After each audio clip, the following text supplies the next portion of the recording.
Welcome to Odia tutor classes. पिले तुम exam रे जीव विज्ञान रु गोटे पार्थक्य दर्शाओ आसी थाए 2 मार्क रही नहेले तुमर 3 मार्क। मेनली मु 5टी पार्थक्य दर्शाओ नहीं कि आसी से 5टी तुम जदि प्रैक्टिस कर देखिबो से भितर ही तुमर गोटे एग्जाम रे आसी थिबो। फास्ट हला एंजाइम और हार्मोन मध्यरी प्रभेद लेख। एंजाइम बहिस्रावी ग्रंथि क्षरित होइथाई, हार्मोन अंतःस्रावी ग्रंथि क्षरित हुए। रासायनिक प्रक्रिया पर एंजाइम गठन में कौन परिवर्तन हुए नहीं, तेणु यह बारंबार व्यवहार हुए। निर्दिष्ट काम सरिबा पर हार्मोन नष्ट हो जाए, तेणु यह थरे मात्र कार्यक्षम।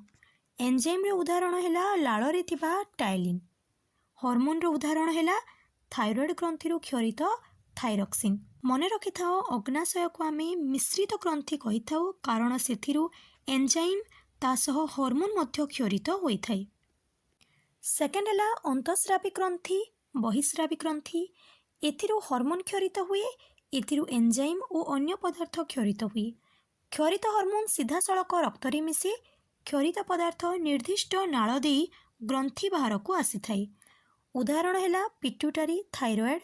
बहिस्रावी ग्रंथि उदाहरण है लाल ग्रंथि, यकृत। नेक्स्ट है नवीकरण योग्य और नवीकरण अयोग्य शक्तिर उत्स। यही पार्थक्य दर्शा पिले तुम मोस्ट इम्पोर्टाट, कारण जदि यह जीव विज्ञान न आसला ताहले भूगोल रे मध्य तुमर यह आसबार चांस रही।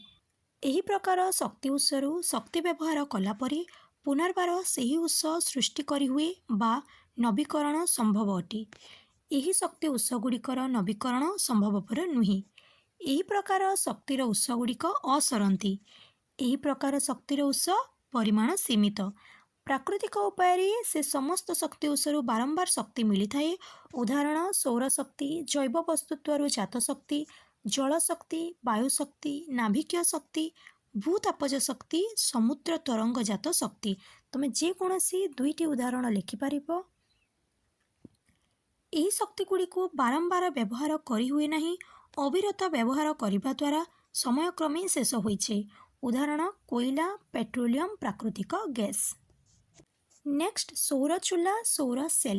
यही पार्थक्य दर्शाओ पिले तुम इम्पोर्टाट, कारण जदि यही क्वेश्चन तुम पार्थक्य दर्शाओ न आसला ताहले संक्षिप्त टिप्पणी रे मध्य आसी जाई पारे। यही उपकरण रे सौर ताप को सीधा सड़क विनियोग करी रोषेई कार्य करा जाए। यही उपकरणटी रे सौर शक्ति को विद्युत शक्ति रे परिणत करा जाए व्यवहार करा जाई थाए। यार 3टी अंश थाए, आधार पात्र, तापशोषी, आच्छादन और प्रतिफलन। एथिरे मुख्यतः 2 प्रकार सिलिकॉन यथा एन और पी प्रकार सिलिकॉन थाए। आधार पात्र रे रंधा द्रव्य रखा जाए। अभ्यंतरीण तापमात्रा बढ़ाइबा निमंते भीतर पार्श्व कला रंगर प्रलेप दि जाए और उपरी भाग में एक काचर घोड़णी दि जाए। सूर्यकिरण को केन्द्रीभूत करने को प्रतिफलक व्यवहार करा जाए। सूर्यकिरण यह उपरे पड़िले भीतर तापमात्रा बढ़ी जाए रंधन कार्य संपादित होता है। एन प्रकार सिलिकॉन उपरे पी प्रकार सिलिकॉन को चपाई रखा जाए। सूर्यकिरण यह उपरे पड़िले एन प्रकार सिलिकॉन विजुक्त अग्र और पी प्रकार सिलिकॉन युक्त अग्र भाव में कार्य करी विद्युत विभवांतर सृष्टि करी विद्युत स्रोत उत्पन्न करि थाए। यही उपकरणटी को साधारणतः रंधन कार्य व्यवहार करा जाए। महाकाश को प्रेरित उपग्रह, दुर्गम पार्वत्यांचल बेतार और दूरदर्शन केन्द्र और ट्राफिक संकेत इत्यादि सोलार सेल व्यवहार करा जाए। पिले तुम चेष्टा करिबो यही पार्थक्य दर्शाओ को टिके भल से मन रखा, कारण यह तुम जदि मन रखिदेल संक्षिप्त टिप्पणी होसह जदि लंग क्वेश्चन रे सौर चूल्हा किंबा सौर सेल आसला तुम इजिली यह लेखिकी तासह जदि चित्र करदेल तुम फुल मार्क रखिपार। नेक्स्ट है समविभाजन और अर्थ विभाजन तुलना कर। यही पार्थक्य दर्शाओ पिले इम्पोर्टाट तुमर जनन रु आसी। तुम बही रे मध्य यही पार्थक्य दर्शाओ रही। मु जहाँ लिखी देखी दियो, जदि यह इजी लगुच या मन रख, ना तुम बही मध्य पढ़ी पार।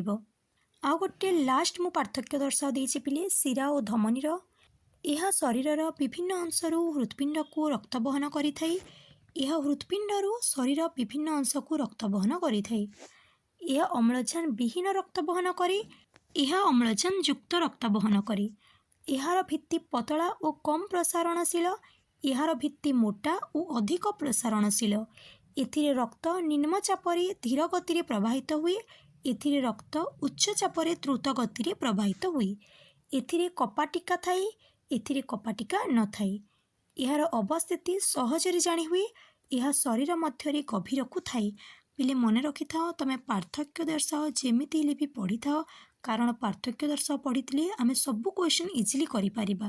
ଭିଡ଼ିଓଟିକୁ ଲାଇକ୍ କରିଦିଅ ପିଲେ ଏବଂ ତୁମ ସବୁ ସାଙ୍ଗମାନଙ୍କ ସହ ସେୟାର କରିଦିଅ। ଯେଉଁମାନେ ଚ୍ୟାନେଲରେ ନୂଆ ଅଛ ସବସ୍କ୍ରାଇବ୍ କରିଦିଅ।